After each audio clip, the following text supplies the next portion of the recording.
And it's not often that I get to interview not only someone that I used to work with in San Diego, but also a friend. So I first have to start off by saying congratulations. And I want to know more about your new role. So the new role is sort of crazy because it's our flagship show. It's NFL Total Access. It's our nightly sports show, NFL, all football, all NFL. It airs at 7 p.m. Eastern, 4 Pacific on the NFL Network, and I am the new host. So it's a totally new era. I am solo hosting the show, of course, with a fabulous cast of analysts who keep me on my toes and keep me laughing the whole time. I mean, the guys are veterans of the game, and they're hilarious and awesome humans as well. But this year it's going to be a little different, more like infotainment, if you will. But definitely just keeping everybody in that space of giving you that access that most fans don't get to the players, to the teams. There'll be a highlight on social justice for sure, sort of giving the mic to the current players in the league, letting them tell their stories, and really amplifying the stories of people who have been murdered and who are victims of police brutality. Well, let's focus on that. Can you speak to just how you've even seen it change in your time working with the NFL, even just in coverage and the social justice issues that we're focusing on now, and how players, managers, owners, and execs are all dealing with it? Yeah, I mean, especially back in June after George Floyd was murdered, company-wide, even in the NFL family, we had several very open, very real, and oftentimes very uncomfortable and painful, but necessary conversations just amongst each other, to make sure that people were really listening and understanding the perspectives of the Black and Brown community. And then that, of course, extends to the league and to the players and the teams. 70% of the players in the NFL are Black. So these issues definitely affect them at a visceral and cellular level. These are their stories too, their experiences as well. And what I'd love to see is that the guys are putting the onus on themselves to really use their platform to tell these stories, to talk to the families of the victims that have been murdered, and to really showcase why this is so important, why Colin Kaepernick started kneeling back in 2016, and then to see the pivot and to hear the commissioner acknowledge that as well has been huge. It's something that so many people, as I've been talking to folks, said, I never thought I would hear those words. To hear the commissioner say Black Lives Matter was huge. And it's a small step in the grander scheme of things, but this is how progress and change starts. And you yourself, I mean, you are the first ever Afro-Latino host. You have your own background. You've dealt with your own things. Is there anything that you want to share with our viewers about that journey from your perspective? I mean, I think it's a journey that's just very, very unique. And every person in this industry, as Tabs, you and I have even talked about our struggles as women in the industry, but when you're a double minority, if you will, it's that much harder, because I think people automatically put this label on you, like you got this job because you're just checking off a box, or you got this job just because they really needed a brown girl, or they really needed a woman.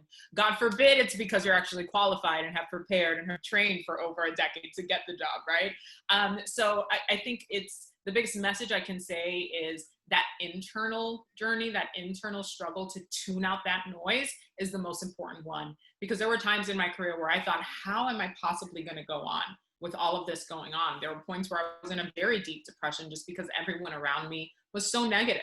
And you start to believe it a little bit, to keep it real with you. But it's continuing to lean on your village, on the people who do support you and acknowledge your talent and your hard work, and knowing that there is a space for you, even if it's not there yet, if you can't see it. I mean, I'm proof of that. You definitely are. You're such an inspiration to so many, myself included, even just watching your journey from San Diego. I want to know, what are some of the other storylines that you're excited about for this NFL season? Well, I mean, the biggest storyline for me is just COVID and the pandemic and how different this season will look. Many stadiums, many teams opt not to have fans in the stands just yet. But I think it's also weirdly and ironically a point where everyone is sort of unified in that. And it definitely puts the pressure on us as journalists, right, to grant all of the viewers our eyes and ears. We are the eyes and ears for them, the few people who have access to teams, to really show that lens of what's happening. But I've also been really impressed with how seriously the league has been taking the pandemic, the protocols, the testing, the low positivity rate. I know we haven't played a game yet. It's happening Thursday, but that really just makes me very hopeful that this can really happen. And I think it's something that the country needs too, to see that, hey, we can find a way to really continue to live our lives as safely as possible, but still progress as well. Do you have any predictions for the season, and do you have any concerns? Because I know there are concerns as people watch and are like, hey, we've seen how the NBA bubble has worked. We've kind of watched how the MLB was affected. It's really different for the NFL. Do you think that they will be able to finish out their seasons? I can tell you this, with all the uncertainty, I know for a fact how seriously the teams and the players and certainly the league as a whole is taking this. And at every turn, there are protocols. There's plan A, B, all the way through Z in the event that someone tests positive. In the event, I mean, there's so many things that we haven't gone through yet, but they're preparing because yes, we want to get back to football. We want to see the games, right? No one more than me, but ultimately not at the risk of somebody getting very, very ill and very sick. These are very real lives on the line here, and that's the top priority at every turn. But in terms of predictions for the season, so like the Tampa Bay Bucks, right? Let's be like really obvious for a second. Tom Brady there, Gronk, an incredible offensive lineup that doesn't even look real. Looks like a fantasy roster when you look at the Tampa Bay Buccaneers at the moment. But I'm really just curious to see if it jumps off the page, right? You would have to say yes because they have the GOAT in Tom Brady. But I think that division in general, they go up against the Saints in week 1, Drew Brees and his squad over there, their defense. It's definitely one of the most exciting games, but also the kickoff game, Texans and Chiefs, Pat Mahomes, the $500 million man, and his reigning Super Bowl championship team against Deshaun Watson, to me, one of the brightest stars, most promising QBs, has already shown us our talent. I think this year he's going to pop off on the field. Now, I'm going to shift and pivot just a little bit because the pandemic has affected you personally in that you got engaged and you decided to elope. I want to know about that experience for you. And of course, congratulations. Thank you. It was wild. So, I mean, we got engaged at the Super Bowl, which was in February. And then a few weeks later, it was total shutdown for the pandemic. So I was like, oh, okay, can't really wedding plan at the moment. And very quickly, we sort of did the opposite of what a lot of couples, a lot of my friends who had weddings scheduled and had to postpone or cancel, we sort of accelerated the process a bit. I mean, we've been together almost 8 years. So I was like, listen, we don't need a long engagement. Let's be clear. Let's be clear about all this. But yeah, very early on, we said, you know what, let's elope. And at the time we were still in the Bay Area, and we thought Napa, we love Napa. Who doesn't love the wine? Hello. So we're like, all right, let's do it in Napa once things open up. Yeah. I mean, things are still pending, right? But we had some fun with it in the middle of the pandemic, and we had I reached out to a lot of the players and their wives that I know throughout the league. So like Ryan Tannehill and his beautiful wife Lauren helped us out with planning that initial elopement. Jason Taylor, Hall of Famer, and his wife Monica, who had to postpone their wedding 2 or 3 times, they helped us as well. And we had a lot of couples. Cam Jordan and his wife Nikki from the Saints, they helped too. And I called the series Calling an Audible. That's what we were doing.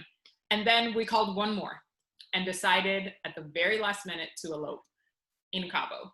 And that came together, Tabs, in 11, 12 days, including buying my dress, getting his suit, finding like hair and makeup people over there. I mean, it was, and we were in the middle of moving to Los Angeles while doing all of it. And yes, in the middle of a pandemic. So finding a place that was safe, that we felt safe in, that had the proper protocols, and ended up being the LeBlanc Resort in Cabo. I mean, we basically have the resort to ourselves, if I may. And then, figuring out how to include still some of our family. We had family and close friends on Zoom watching the ceremony, many of whom found out that morning that we were eloping. So it was a wild, wild ride. But honestly, like we keep talking about it, David and I, and it was the perfect way to do it for us. We still felt like we very much had our wedding It was beautiful. I mean, it felt like a dream.